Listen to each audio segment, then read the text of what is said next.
ఎందుకు ఇంత మమకారం అంటే, నా జీవితంలో ఎప్పుడు కూడా పుస్తకాలు అనేది పుస్తక పఠనం లేకపోతే నేను ఏమైపోయేవాడిని అనిపిస్తుంది.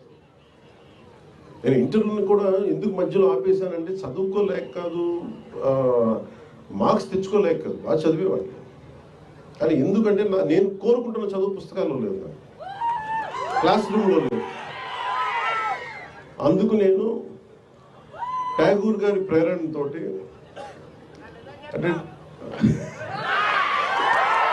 రవీంద్రనాథ్ ట్యాగూర్ స్కూల్కి వెళ్ళకుండా ఇంట్లోనే కూర్చొని నేర్చుకున్నారంటే అది నేను కూడా ప్రేరణ తీసుకొని ఆయనలాగే చెట్లు చేమలు మొక్కలు చూస్తాం. మా దగ్గరికి అంత లగ్జరీ లేదు, పెద్ద ఉద్యానవనాలు లేవు.